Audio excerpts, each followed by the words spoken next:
नमस्ते दोस्तों, आज मैं लेकर आया हूं आपके लिए 1 अक्टूबर से 20 अक्टूबर के बीच में जुड़े महत्वपूर्ण करंट अफेयर्स 2025 सभी मुख्य बिंदु जो कि आरएस एवं सभी रीट एग्जाम या पटवारी सभी में पूछे जाएंगे।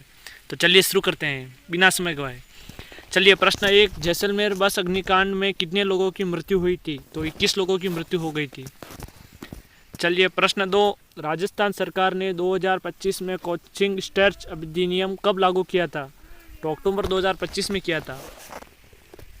दोस्तों चैनल को सब्सक्राइब कर दीजिए ताकि अच्छे ऐसे ही और आपको मैं करंट अफेयर्स देता रहूं। चलिए प्रश्न 3, राजस्थान में पिछले 8 महीनों में बिजली चोरी का आंकड़ा कितना था? तो 1700 करोड़ रुपयों का आंकड़ा था। चलिए प्रश्न 4, राजस्थान में कितने नए एंटी पोचिंग यूनिटर्स की स्वीकृति दी गई है? तो 35। आपका सही उत्तर होगा 35। चलिए प्रश्न 5, राजस्थान विधानसभा का शीतकालीन सत्र अक्टूबर 2025 में कितने दिनों के लिए आयोजित किया गया है? तो 7 से 10 दिनों के बीच में। चलिए प्रश्न 6, जयपुर, जोधपुर और उदयपुर में स्मार्ट सिटी योजना के तहत कितनी नई परियोजनाएं शुरू हुई है? तो कई परियोजनाएं शुरू हुई है इसके तहत। चलिए 7 अक्टूबर 2025 में स्वच्छ राजस्थान अभियान कितने गाँवों में चलाया गया? तो 500 से अधिक गाँवों में चलाया गया राजस्थान में गांधी जी की जयंती के अवसर पर, यानी कि 2 अक्टूबर पर। चलिए प्रश्न 8, जयपुर में नया कोविड अस्पताल कितने बिस्तरों के साथ तैयार हुआ? तो 100 बिस्तरों के साथ। इस अस्पताल में आपातकाल की स्थिति में लोगों को और मरीजों के लिए बनाया गया है यह अस्पताल। चलिए 9.9, किसानों को मानसून 2025 के लिए फसल बीमा योजना के तहत कितनी राशि का लाभ हुआ? तो यानी कि 450 करोड़, यानी कि 450 करोड़ रुपयों का बीमा राशि का लाभ हुआ। चलिए 10, राजस्थान में एंटी पोचिंग यूनिटर्स की कितनी राशि स्वीकृत हुई? यानी 27.6 करोड़।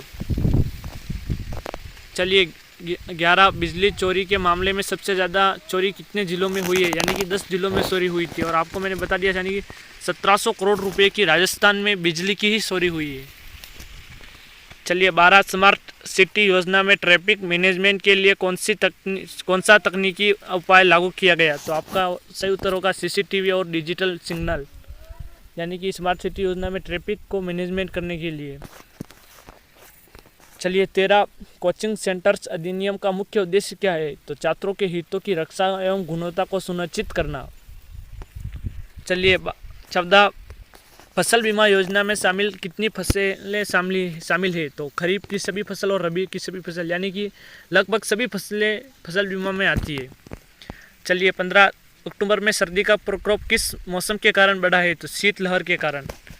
चलिए 16, स्वच्छता अभियान का मुख्य लक्ष्य क्या था? तो जल का निकास होना, कचरा प्रबंधन और जागरूकता। चलिए राजस्थान में जैसलमेर बस हादसा किस कारण हुआ था? तो आग लग गई बस का मामला था और इस बस में मैंने आपको पहले बता दिया था 21 लोग मारे गए थे जो कि जलकर राख हो गए आधे।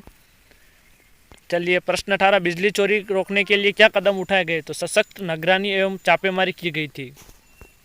चलिए 19, नया कोविड-19 अस्पताल क्यों बनाया गया? तो आपातकालीन की स्थिति के लिए, और इसमें आपको मैंने पहले बता दिया कि 100 बिस्तरों की व्यवस्था की गई। चलिए 20, स्मार्ट सिटी परियोजना में ट्रैफिक मैनेजमेंट के लिए कौन सा उपाय लागू किया? तो यही अपना सीसीटीवी, डिजिटल एवं सिग्नल। चलिए 21, बिजली चोरी का मुख्य तरीका क्या था? तो ट्रांसफार्मर में सिग्नल पेज। चलिए 22, एंटी पोचिंग यूनिटर्स का मुख्य उद्देश्य क्या है? तो वन्य जीवों की सुरक्षा करना। चलिए 23 अक्टूबर में सर्दी के कारण कौन सा मौसम का प्रकोप दिख रहा है? तो यह है शीतलहर।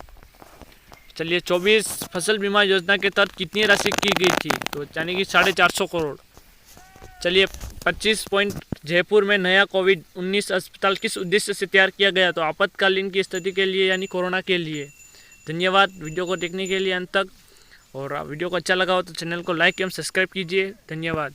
मिलते हैं अगले वीडियो में, जब तक के लिए स्वस्थ रहिए, खुश रहिए और मस्त रहिए। धन्यवाद।